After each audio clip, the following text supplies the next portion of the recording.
अस्सलाम वालेकुम। उम्मीद करती हूँ आप सब खैरियत से होंगे। अल्हम्दुलिल्लाह हम भी ठीक हैं।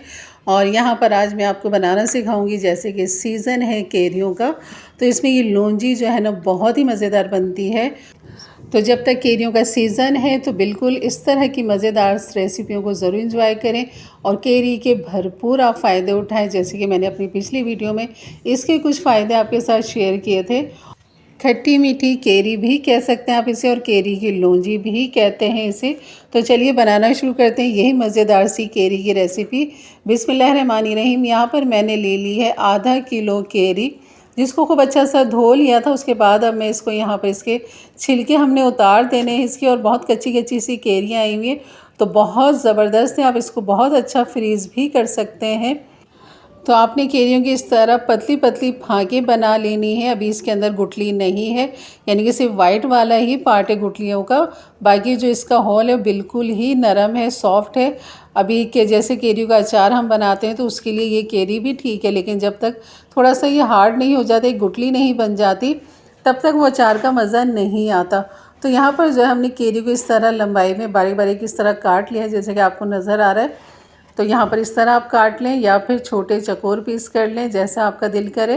तो ये लंबाई में थोड़ा सा अच्छा भी लगता है, खूबसूरत भी लगती है। यहाँ पर जो हमने मसाले डालने, जिसमें हम ले लेंगे सौंफ 1 टीस्पून, राई ले लेंगे ½ टीस्पून, और मेथी दाना ½ टीस्पून से भी कम लेंगे, और चुटकी 2 चुटकी जो है मैंने अजवाइन ली है, कलौंजी ली है ½ टीस्पून, और काला नमक मैं आपको दिखा रही थी, और ये है 1 कप चीनी। तो यहाँ पर हम सबसे पहले इसका तड़का तैयार करेंगे, जिसके लिए मैंने सरसों का तेल ले लिया है 2 टेबल स्पून, और जो हमने मसाले निकाल के रखे थे, यहाँ पर सफ़ेद ज़ीरे की कमी थी, वो भी मैंने यहाँ पर डाल दी है ½ टीस्पून। ये सारी चीज़ें हम यहाँ पर डालने के बाद इनको कड़कड़ाएंगे एक हल्की सी खुशबू आने तक। तब तक आपने इसको हल्का सा भूनना है।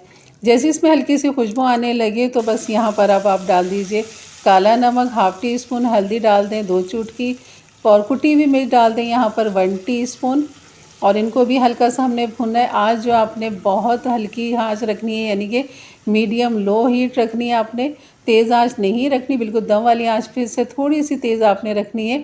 यहाँ पर डाल दूँगी मैं 1 कप चीनी, और चीनी डालने के बाद डाल देंगे यहाँ पर थोड़ा सा पानी मैंने डाल दिया है, ½ कप से भी कम मैंने पानी डाला है। और यहाँ पर खूब अच्छा सा इसे मिक्स करेंगे, और साथ ही हम इसमें केरी भी डाल देंगे। तो ये ज़रूरी नहीं है कि आप पहले केरी को गलाएं फिर बाद में चीनी डालें। तो आप सब चीज़ें एक साथ डाल दें, और बस इसके अंदर तकरीबन 1 कप पानी जा चुका है। पहले भी मैं थोड़ा सा डाला था, और अभी ½ कप से भी ज़्यादा मैंने पानी डाला है इसमें, और इसे खूब अच्छा सा मिक्स करेंगे। और इसको देखें, अभी कलर इसका इतना अच्छा नहीं लग रहा, तो आप यहाँ पर कश्मीरी लाल मिर्च ½ टीस्पून डाल दें, और बस इसे मिक्स कर दीजिए, तो एक बेहतरीन खूबसूरत सा कलर आ जाएगा।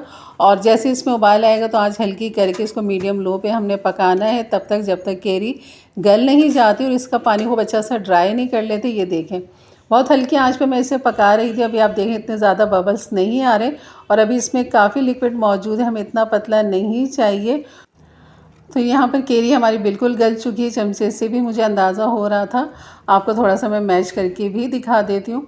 बिल्कुल बेहतरीन ये गल चुकी है। बस अब थोड़ी सी मैंने आँच को तेज़ कर दिया है, ताकि इसका पानी जो है हम ड्राई कर लें, क्योंकि अभी थोड़ा सा पानी इसमें थोड़ा सा ज़्यादा है, तो हमने इसको खुश्क करना है पानी को।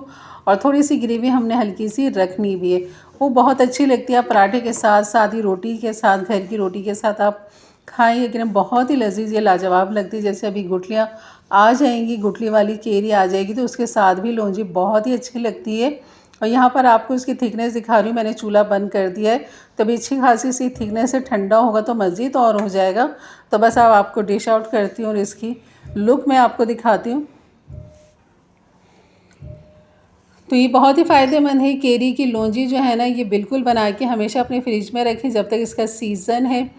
तो केरी को मुख्तलिफ़ अंदाज़ में आप ज़रूर इस्तेमाल करें। कभी इसकी चटनी बना ली, या केरी की कोई रेसिपी बना ली, या आपने इस तरह खट्टा मीठा केरी का ये सालन बना लिया, इस तरह बना के इसको इस्तेमाल करें। केरी का शरबत जैसे रेसिपी मैंने डाली हुई है इसकी केरी के शरबत की, यकीन करें बहुत ही लाजवाब शरबत है। उसके अलावा जो हमने उसमें चीज़ें डाली हैं ना, वो और इसके मज़े को भी दोबारा कर देंगी, और आपकी गर्मियों को भी वो मज़ेदार बना देगी, यानी कि आपको इतनी गर्मी, लू और दाने वगैरह नहीं निकलेंगे।